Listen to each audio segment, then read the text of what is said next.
Porque vocês só vão me dar valor quando eu morrer, quando eu sair dessa casa. Filha, não vai chegar tarde em casa hoje, hein? Se eu for nesse quarto e achar, você vai apanhar. Menino, desliga esse chuveiro. Você acha que eu sou sócio da Eletropaulo? Lembrou que tem casa? Lembrou que tem mãe? Tu olha pros dois lados na rua, filha, todo cuidado é pouco. Ai, eu vou chorar. No dia a dia a gente não para pra pensar nessas coisas, né? Aí você casa e tal, fica tudo diferente. Mãe é mãe. Acho que eu sou grata, agradeço a Deus por ter a mãe que eu tenho, que acho que Ele não pôde escolher uma mãe melhor. Queria te agradecer por tudo que você já fez na minha vida, mas os mínimos detalhes, e eu acho que é muito importante, então eu te agradeço por toda manhã que a gente toma café junto. Mãe, muito obrigado por me amar e por pagar a conta de energia todos esses anos. Te amo. Mãe, obrigada por perder o sono, a fome e até a paciência para cuidar todos os dias de mim.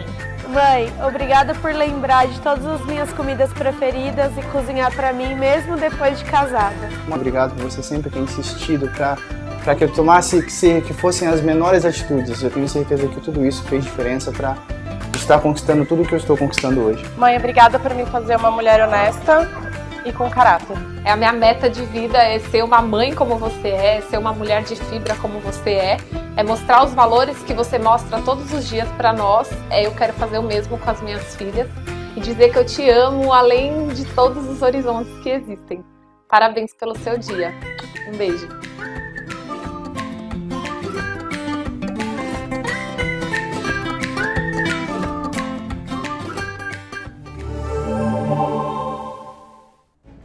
Olá, irmãos, que a graça e a paz de Jesus Cristo, nosso Senhor e Salvador, sejam com vocês. Hoje é um dia muito especial, dia de dizer muito obrigado àquelas que não medem esforços para abençoar seus filhos. Parabéns, mães! Nós somos muito gratos a Deus, em primeiro lugar, por suas vidas, e somos muito gratos a vocês também, por todo o amor, carinho e atenção a nós dedicados.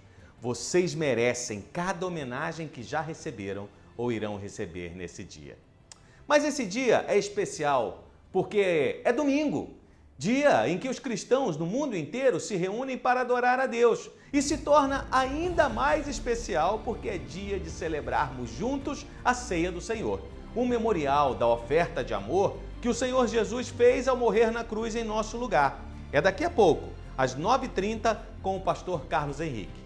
Por causa do que Jesus Cristo fez, nós não estamos mais sobre a condenação do pecado. O preço foi pago. Por causa do que Jesus Cristo fez, nós agora somos parte da família de Deus. Nos tornamos filhos de Deus. Por causa do que Jesus Cristo fez, nós temos a esperança de que tudo isso que vivemos, sejam momentos bons, agradáveis ou momentos ruins, de medos e incertezas, são apenas passageiros, porque temos um lugar preparado por Ele na eternidade. Sendo assim, não haveria dia melhor para iniciarmos o estudo da carta de Paulo aos Efésios, também chamado de o Evangelho da Igreja, no qual Paulo expõe o propósito eterno de Deus em criar, através de Jesus Cristo, uma nova sociedade, caracterizada pela vida em lugar da morte, pela união e pela reconciliação entre as pessoas, em lugar da divisão e da alienação, pelos padrões sadios da justiça em lugar da corrupção, pelo amor e pela paz em lugar do ódio e do desentendimento, pelo conflito sem trégua com o mal em lugar de uma convivência pacífica com ele. Assim deve ser a Igreja de Jesus, da qual fazem parte todos aqueles que, pela fé, creram na obra realizada por Cristo e tiveram suas vidas transformadas pelo Espírito Santo. Então, mãos à obra! Bem-vindos à nossa Escola Bíblica Dominical.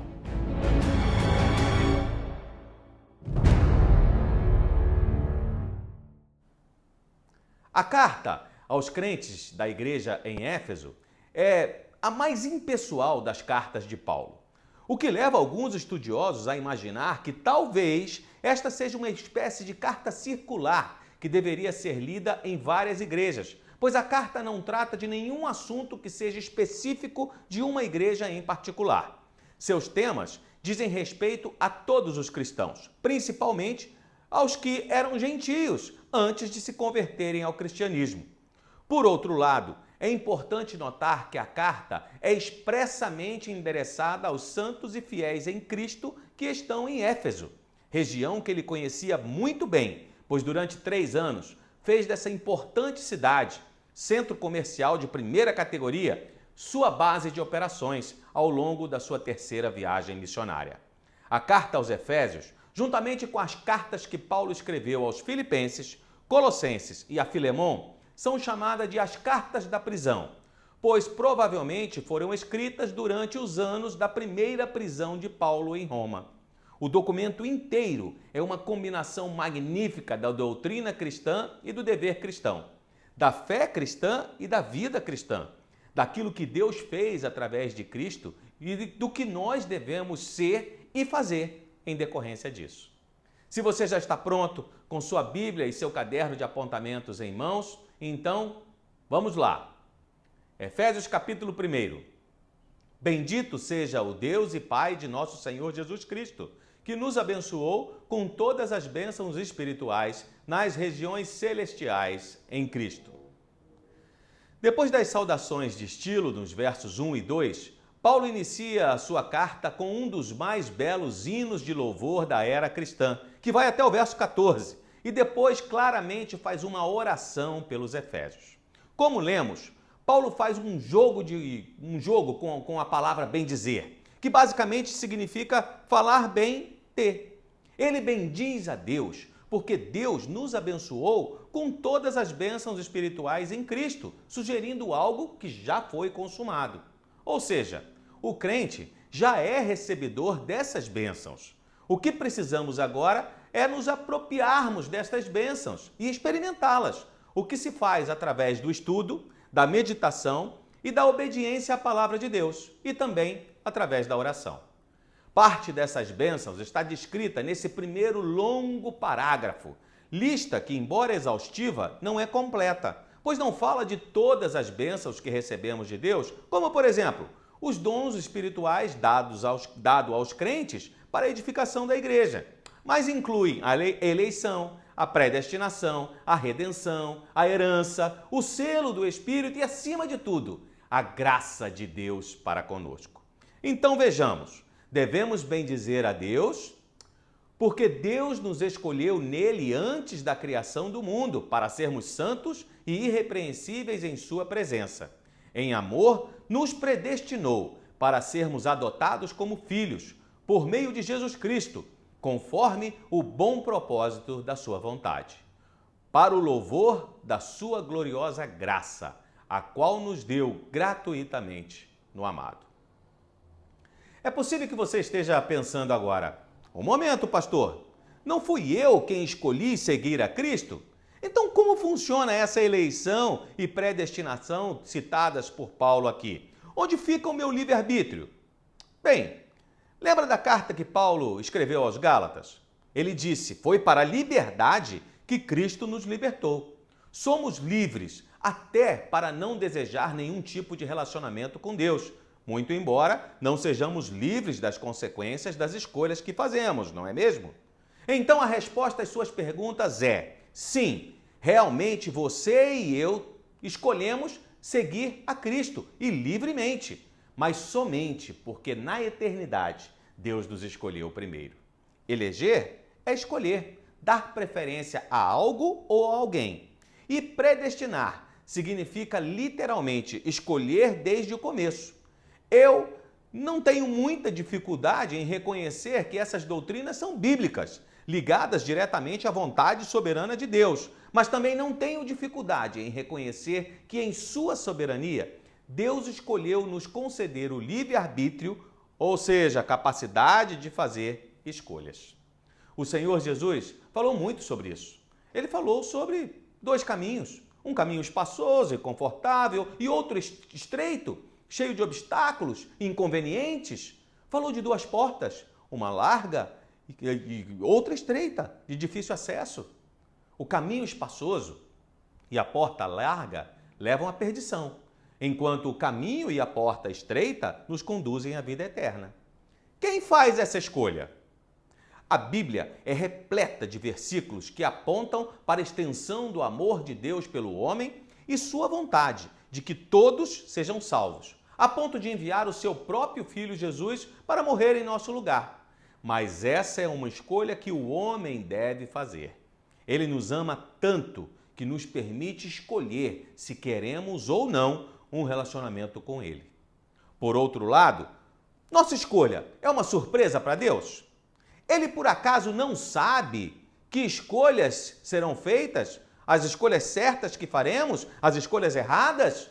Ele não é onisciente e onipresente? Então por que o espanto? Em algum lugar, a vontade soberana de Deus e o meu livre-arbítrio se encontram. As Escrituras não esclarecem o mistério da eleição e da predestinação. E é pouco provável que descubramos uma solução simples para um problema que tem intrigado durante séculos as melhores mentes da cristandade. Mas aqui no texto há algumas verdades importantes para serem aceitas e lembradas. A primeira é que fomos eleitos por Deus. Para quê? Para sermos santos e irrepreensíveis diante de Deus em amor. E fomos predestinados para sermos seus filhos adotivos por meio de Jesus Cristo. Tudo isso por causa do bom propósito, da boa determinação, ou como consta em algumas versões mais tradicionais da Bíblia, por causa do beneplácito da sua vontade. Essa expressão usada por Paulo exclui qualquer mérito por parte do homem, ou seja, quando o Senhor teve o beneplácito de nos adotar, não levou em conta o que somos. Foi graça, favor imerecido, e Ele fez isso para a sua própria glória. O propósito da salvação de pecadores é a glória de Deus. Na sequência de sua lista de bênçãos espirituais, o apóstolo diz: nele temos a redenção por meio de seu sangue, o perdão dos pecados, de acordo com as riquezas da graça de Deus, a qual ele derramou sobre nós com toda a sabedoria e entendimento. Os efésios conheciam bem o significado da palavra redenção. Redenção é livramento mediante o pagamento de um preço e era aplicada especialmente no resgate de escravos. Contra toda a lógica da justiça humana, mas coerente com o reino de Deus, a redenção não custou nada aos homens, embora tenha custado a vida do próprio Deus em Jesus Cristo. Todo esse projeto divino tem um nome: graça.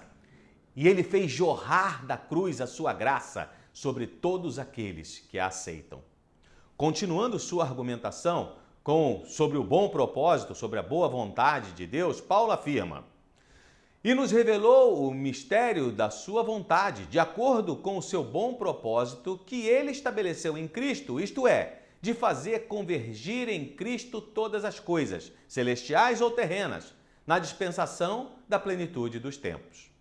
Nele fomos também escolhidos, tendo sido predestinados conforme o plano daquele que faz todas as coisas segundo o propósito da sua vontade, a fim de que nós, os que primeiro esperamos em Cristo, sejamos para o louvor da sua glória. Nos parece claro que o apóstolo quer ensinar que fora de Cristo todas as coisas estão em desordem e confusão por causa do pecado. Mas um dia o universo de Deus terá restaurada a sua harmonia e unidade sob a supremacia de Jesus Cristo. Não sei se você chegou a perceber, mas Paulo já falou das bênçãos relacionadas ao Pai, que nos elegeu, nos predestinou para sermos seus filhos em Cristo Jesus. Falou também das bênçãos em Jesus, que nos redimiu pelo seu sangue, derramando sobre nós graça abundante e que nos fez sua herança para o louvor da sua glória. Não está faltando alguém? Sim, Paulo não deixaria de fora a obra do Espírito Santo em nossas vidas. Vejamos os versos 13 e 14. Quando vocês ouviram e creram na palavra da verdade, o evangelho que os salvou, vocês foram selados em Cristo com o Espírito Santo da promessa, que é a garantia da nossa herança até a redenção daqueles que pertencem a Deus, para o louvor da sua glória. Paulo conclui o parágrafo ensinando que o Espírito Santo é o selo que o cristão recebe quando crê no Evangelho.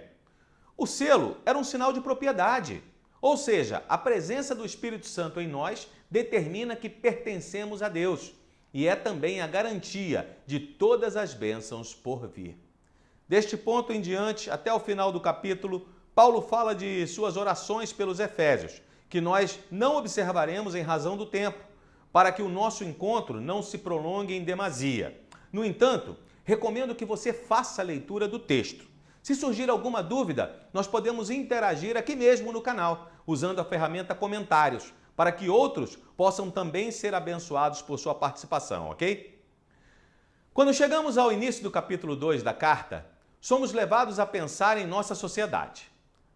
Assim como eu, você tem a sensação de que as coisas estão meio de cabeça para baixo? Já percebeu a escalada dos problemas econômicos, conflitos sociais, ausência de orientação moral que parece ter tomado conta do mundo que nós vivemos? O homem, infelizmente, é incapaz de dirigir os seus próprios negócios ou de criar uma sociedade justa, livre, humanitária e tranquila. O próprio homem está fora dos eixos. É dentro dessa realidade sombria do mundo que Efésios, agora no capítulo 2, de 1 a 10, destaca-se com marcante relevância. Paulo, primeiramente, sonda as profundezas do pessimismo acerca do homem e depois sobe às alturas do otimismo acerca de Deus. É esta combinação do pessimismo com o otimismo, do desespero com a fé, que se constitui no realismo revigorante da palavra de Deus. Porque o que Paulo faz nessa passagem é pintar um contraste vívido entre o que o homem é por natureza e o que ele pode vir a ser mediante a graça. Vamos lá! Vocês estavam mortos em suas transgressões e pecados, nos quais costumavam viver, quando seguiam a presente ordem deste mundo. E o príncipe do poder do ar, o espírito que agora está atuando nos que vivem na desobediência. Anteriormente, todos nós também vivíamos entre eles, satisfazendo as vontades da nossa carne, seguindo os seus desejos e pensamentos. Como os outros, éramos por natureza merecedores da ira. Nesse retrato da natureza humana, Paulo não está falando de uma tribo particularmente decadente ou de um segmento degradado da sociedade, e nem mesmo está falando do paganismo extremamente corrupto dos seus próprios dias. Não. Este é o diagnóstico do homem caído, na sociedade caída em todos os lugares. Ele está falando, inclusive, de mim e de você antes de Jesus. O que temos aqui é o conceito do apóstolo quanto a todos os homens sem Deus. É um quadro da condição humana universal. Se olhar bem, esses versos são um resumo dos 3 primeiros capítulos de Romanos, em que ele desenvolve uma tese sobre o pecado e a culpa, inicialmente dos pagãos, depois dos judeus, e então na totalidade da raça humana, concluindo que todos pecaram e separados estão da glória de Deus. Ele seleciona aqui 3 verdades sobre o ser humano que ainda não foi regenerado pelo Espírito Santo. Eles estão mortos, estão escravizados e estão condenados. Mas a graça de Deus não para aí. Olhem os versos seguintes. Todavia, Deus, que é rico em misericórdia, pelo grande amor com que nos amou, deu-nos vida com Cristo, quando ainda estávamos mortos em transgressões. Pela graça vocês são salvos. Deus nos ressuscitou com Cristo e com Ele nos fez assentar nas regiões celestiais em Cristo Jesus, para mostrar nas eras que hão de vir a incomparável riqueza da sua graça, demonstrada em sua bondade para conosco em Cristo Jesus. Que notícia maravilhosa! Éramos o objeto da sua ira, mas Deus, por causa do grande amor com que nos amou, teve misericórdia de nós. Nós estávamos mortos, e os mortos não ressuscitam, mas Deus nos vivificou com Cristo. Éramos escravos, numa situação de desonra e incapacidade, mas Deus nos ressuscitou juntamente com Cristo e nos colocou à sua própria mão direita, numa posição de honra e poder. Deus agiu para inverter a nossa condição no pecado. Mas afinal, por que Deus fez isso? Paulo explica que o que levou Deus a agir em nosso favor não foi algo em nós, algum suposto mérito, mas sim algo nele mesmo, seu próprio favor que não merecíamos. Paulo reúne 4 palavras para expressar as origens da iniciativa salvadora de Deus. Escreve da misericórdia de Deus, do amor de Deus, da sua bondade e da sua graça. Vejam o texto. Pois vocês são salvos pela graça por meio da fé. E isso não vem de vocês, é dom de Deus, porque somos criação de Deus, realizada em Cristo Jesus, para fazermos boas obras, as quais Deus preparou antes para nós as praticarmos. A salvação é um ato de Deus, um presente que nós não merecemos, ou seja, não somos salvos por Deus porque nós o agradamos primeiro, cumprindo um ou mais dos seus mandamentos, ou porque nos esforçamos para ser pessoas boas, que fazem coisas boas. Não! Somos salvos por causa do grande amor de Deus, você lembra? Mas Deus prova o seu amor por nós. Cristo morreu em nosso favor quando ainda éramos pecadores. Um crítico desatento pode supor que a doutrina de Paulo da salvação pela graça pode nos encorajar a viver no pecado. Lê do engano. O que vejo aqui no texto é que as boas obras são indispensáveis para a salvação, não como sua base ou meio, mas sim como consequência, como uma evidência. Não somos salvos por causa de obras, mas sim somos criados em Cristo Jesus para boas obras. Boas obras estas que Deus de antemão preparou, segundo o seu desígnio, numa eternidade passada e para as quais nos criou, a fim de que continuadamente andássemos nela. O que, e vejo aqui, está em perfeita sintonia com os ensinamentos de Tiago, no capítulo 2 de sua carta, que você pode conferir mais tarde. Até o momento, Paulo nos falou da alienação ou da separação de Deus e o homem. Nesta segunda metade do capítulo 2 de Efésios, o apóstolo vai tratar da alienação entre os seres humanos, em especial da separação entre os judeus e os gentios, que eram maioria na igreja em Éfeso. Portanto, lembrem-se de que anteriormente vocês eram gentios por nascimento e chamados incircuncisão, pelos que se chamam circuncisão, feita no corpo por mãos humanas, e que naquela época vocês estavam sem Cristo, separados da comunidade de Israel, sendo estrangeiro quanto às alianças da promessa, sem esperança e sem Deus no mundo. Se você acha que existe animosidade entre brasileiros e argentinos, é porque não conhece muito sobre a confusão entre judeus e gentios. William Barclay, pastor e professor irlandês, autor de diversos livros, entre eles um comentário sobre as cartas de Paulo aos Gálatas e aos Efésios, nos ajuda a sentir a alienação entre essas duas comunidades e a hostilidade profundamente arraigada entre elas, especialmente do lado judaico. Ele escreve: o judeu tinha desprezo imenso pelo gentio. Os gentios diziam para os judeus: foram criados por Deus para serem combustível para o fogo do inferno. Deus, diziam eles, ama somente a Israel dentre todas as nações que fez.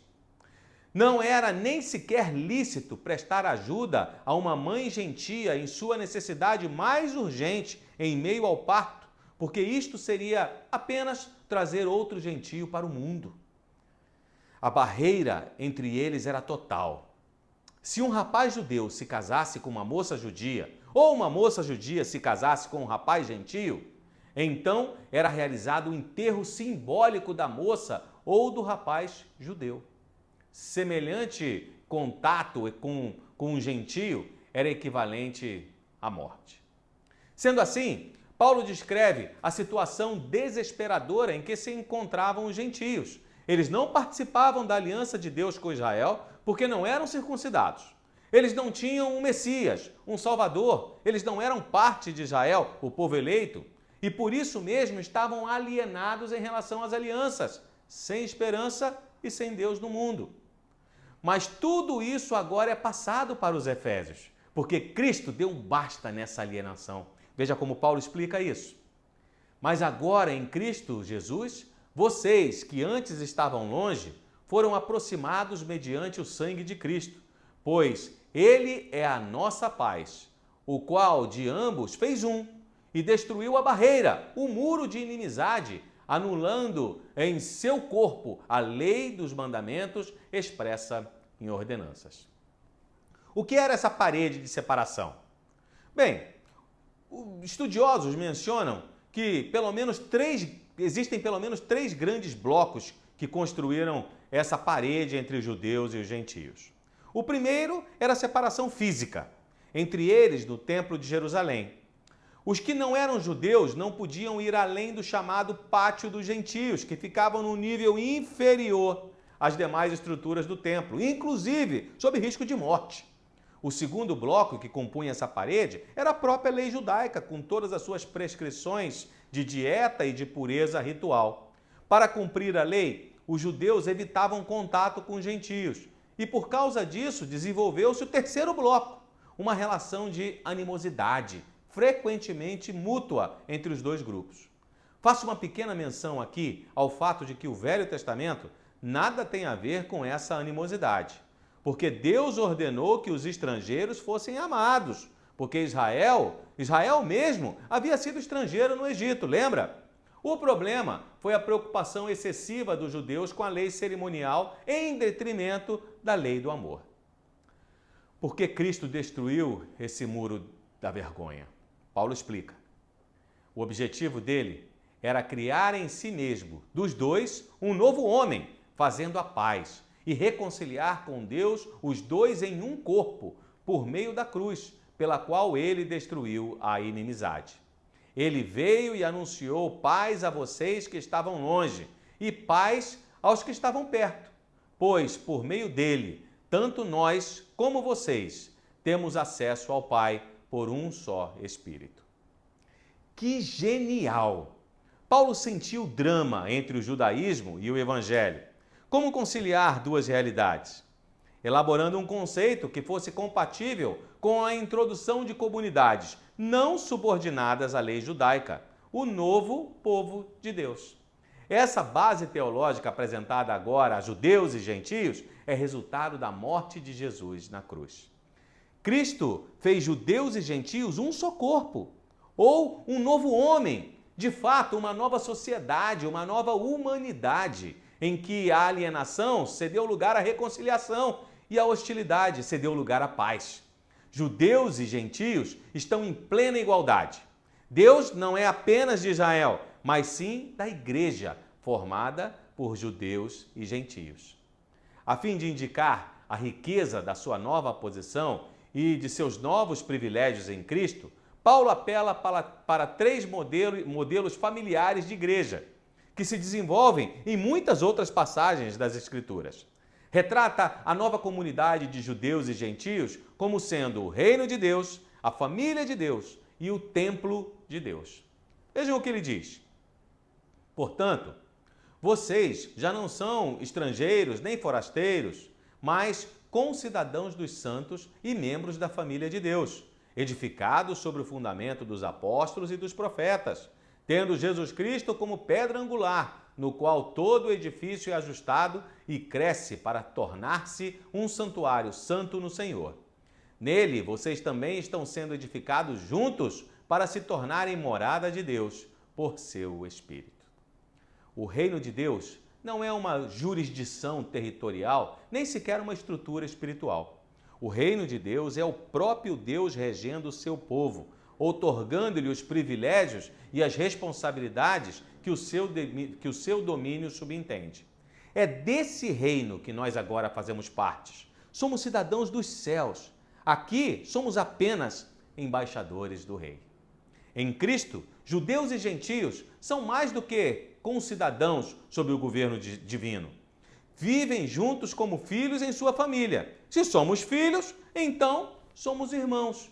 E é esta ênfase que Paulo dá aqui, onde os filhos do Pai ultrapassam as barreiras raciais e são introduzidos nessa nova vida fraterna, que sempre deve ser uma característica especial dessa nova sociedade organizada por Deus, a sua igreja. Paulo, afinal deste argumento, assemelha a igreja essencialmente uma nova comunidade de pessoas a um edifício e, em particular, a um templo. Essa nova construção deve ser edificada sobre as Escrituras do Novo Testamento, cuja pedra angular ou pedra principal, pedra fundamental, enfim, aquela que sustenta todo o edifício, é o Senhor Jesus Cristo, que dá unidade para o crescimento coletivo e também individual. Esse novo templo não é uma construção material, nem um santuário nacional, nem tem um terreno localizado. É um edifício espiritual, a família de Deus, uma comunidade interracial que abrange tanto gentios como judeus e tem alcance mundial. Estão em Jerusalém, em Antioquia, em Éfeso e também aqui em Cuiabá. Onde quer que se achem membros do povo de Deus, é aí que Deus habita. Ele não está vinculado a edifícios sagrados, mas sim a pessoas santas, a sua própria nova sociedade. Com este povo, ele fez uma aliança solene. Vocês serão o meu povo e eu serei o seu Deus. Vamos orar? Amado Deus, nós queremos te agradecer, Senhor. Te agradecer mais uma vez, Senhor, porque por causa da tua bondade, por causa do teu amor, tu enviaste Jesus Cristo para morrer em nosso lugar e assim nos tornastes teus filhos. Obrigado pela tua boa vontade para conosco, Senhor. Obrigado porque tu nos escolhestes. Obrigado porque tu cuidastes, ó Deus, predestinastes o nosso destino para que nós nos tornássemos teus filhos. Que nós possamos continuar firmes, Senhor, neste propósito. Que as nossas obras, como vimos aqui no texto, aquilo que nós fazemos para as pessoas em geral e em especial para aqueles que são membros da tua família, Senhor, nossos irmãos em nossa igreja, que possam ser prova viva da tua presença em nossos corações. Em especial, Senhor, nesse período difícil que nós ainda estamos atravessando, período principalmente de incertezas. Por isso, continuamos pedindo também que tu abençoes as famílias da tua igreja, que tu não permitas que haja falta de absolutamente nada em nossos lares, principalmente, ó Deus, com relação a mantimentos, com relação a gêneros de primeira necessidade, artigos que fazem parte, ó Deus, da nossa sobrevivência. Muito obrigado, Senhor, porque tu tens suprido cada uma das nossas necessidades. Obrigado, ó Deus, também pela oportunidade que temos de contribuir, compartilhando um pouco daquilo que nós temos com as pessoas necessitadas, a exemplo das ações sociais que têm sido feitas aqui em nossa igreja também. Obrigado, ó Deus, pelas pessoas que têm continuado, ó Deus, no seu trabalho para poder nos abençoar, Senhor. Pessoas aí que estão nas suas atividades essenciais, bem como também, ó Deus, os trabalhadores que retornaram às suas atividades, ainda, ó Deus, que um período menor de tempo ao longo desta primeira semana, de uma pequena mudança, uma pequena redução, ó Deus, no rigor desse distanciamento social que é tão necessário nesse momento. Deus continua abençoando pesquisadores, médicos, todo o pessoal da área de saúde, nosso pessoal da área de segurança, continua cuidando, ó Deus, das pessoas que atuam nesses serviços essenciais, que seja qual for, ó Deus, a gravidade da situação, estão aí se dedicando para o nosso bem-estar. Abençoa eles e as suas famílias também, Senhor. E no tempo certo, no teu tempo, Senhor, na plenitude do tempo, que nós possamos aí contemplar uma vacina sendo encontrada para que esse mal seja de uma vez por todas erradicado da humanidade. Obrigado, Senhor, porque nós podemos contar contigo. Obrigado porque nós podemos depender de Ti. Que o Teu amor, Deus Pai, Deus querido, seja com o Teu povo. Que a graça salvadora de Jesus Cristo continue a nos abençoar. E que o Teu Espírito Santo continue presente, ó Deus, consolando os nossos corações, fortalecendo, ó Deus, as nossas vidas. Continuemos firmes no propósito de bem testemunhar o Teu Evangelho. Que o Teu povo, em todos os lugares, sobre a face da terra, seja por Ti abençoado. Em nome de Jesus nós oramos. Amém. Muito obrigado! Mais uma etapa, mais uma aula, mais um tempo juntos Mais um tempo de crescimento bíblico e espiritual. Eu espero que você tenha aproveitado. Na próxima semana, eu convido você para estarmos juntos novamente. Capítulo 3 da Carta aos Efésios. Que Deus nos abençoe. Tenham todos uma boa semana.